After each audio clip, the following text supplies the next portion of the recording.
আমাদের future generation যাতে আমরা যেটা ফেস করেছি সেটা যেন ওরা ফেস না করে। বাংলাদেশে যাতে এই রকমের স্বৈরতান্ত্রিক একটা স্বৈরতন্ত্রকে লেজিটিমাইজ করার যে বয়ান সেটা যেন আর জীবনে তৈরি না হয়। যেই ক্ষমতায় আসুক তার হয়ে যেন কোনো সাংবাদিক দালালি করতে না হয়। কার কি করেছেন, কে কিভাবে বয়ান তৈরি করছেন, কেউ যেন এটা বয়ান তৈরি করবেন আর আপনার সম্পর্কে লেখা হবে না এটা ভাইবেন না। প্রত্যেকটা জিনিস ওয়েল ডকুমেন্টেড থাকবে। আমাদের আগের জেনারেশন আমরা এটা ফেল করেছি। আমরা ৭৪-এর ফ্যামিনকে নিয়ে লিখতে আমরা ফেল করেছি।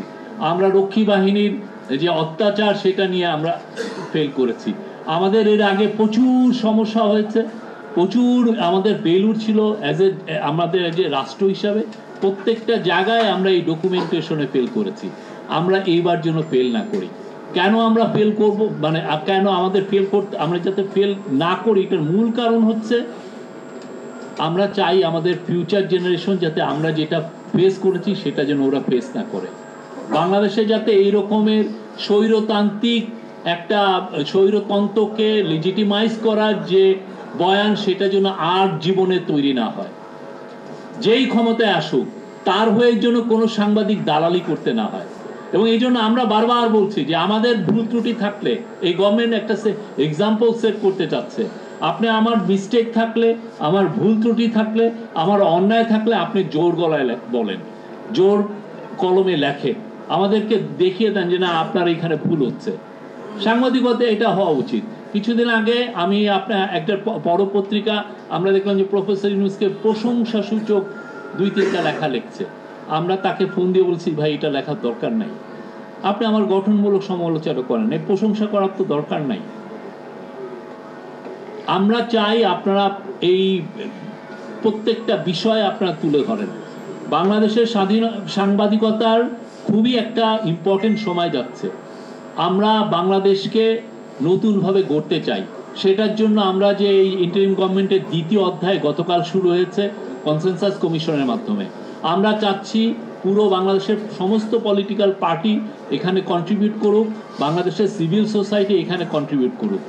পলিটিক্যাল পার্টি তো তাদের কথা বক্তব্য দিবে, আপনারাও যেন সবাই মিলে আমরা যেন এই বক্তব্য দিতে পারি। আমরা কেমন বাংলাদেশ চাই, এমন একটা বাংলাদেশ যেখানে ফ্যাসিবাদের বয়ান কেউ তৈরি করবে না, যে তার অন্ধ হয়ে তার পার্টিকে ফলো করবে না, তার লিডার কিলিং করছে অথচ আপনি তাকে আপনি সাপোর্ট দিচ্ছেন।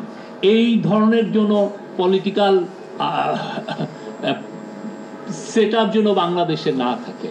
বাংলাদেশ একটা থ্রাইভিং ডেমোক্রেসি হোক, সবাই মিলে আমরা যেন এমন একটা দেশ গড়ি যেই দেশে সবার ভয়েস শোনা যায়, কোনো ভয়েস যত মাজল না হয়, কেউ যেন না বলতে পারে যে না আমার কথা আমি বলতে পারছি না, যেটা গত 15 বছরে হয়েছে।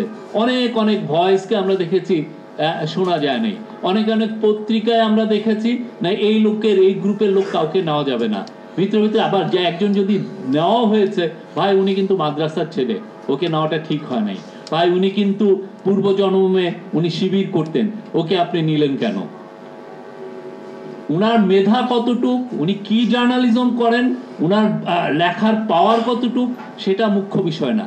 মুখ্য বিষয় হচ্ছে উনি ওই কাজ করেছেন, উনার প্রাইভেট লাইফে কি পলিটিক্যাল পার্টি করেছেন, ছাত্র জীবনে কি করেছেন, সেটা তখন মুখ্য। এবং এটার জন্য একটা পুরো গোষ্ঠী ছিল আপনাকে হাউন্ডিং করে, ওকে পচাও, অনলাইনে বলো।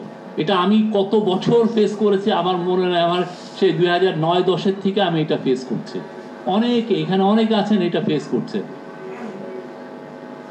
এই যে একটা আপনাকে এটাকে বলে হচ্ছে যে আমেরিকা এরকম একটা ছিল, এটাকে বলতো রেড টেরর। বড় যারা সিনেমা রাইটার ছিলেন, বড় যারা সিনেমা তৈরি করতেন, ডিরেক্টর ছিলেন, এদেরকে বলা হতো পাবলিকলি, এদেরকে বলা হয়েছে এরা হচ্ছে কমিউনিস্ট সিম্পাথাইজার। এবং এদেরকে নাম বলে এটাকে ম্যাকার্থিজম বলে। আপনারা যদি পারেন একটু দেখে নিন ম্যাকার্থিজমের উপরে। ম্যাকার্থিজম এই লোকগুলোর বয়ান, এই লোকগুলো যেহেতু কমিউনিস্ট, এর কোনো কথা একে সামনে আনা যাবে না, এর কোনো পাবলিক ফোরাম দেওয়া যাবে না, এর কোনো সিনেমা কোথাও কে সম্প্রচার করতে পারবে না।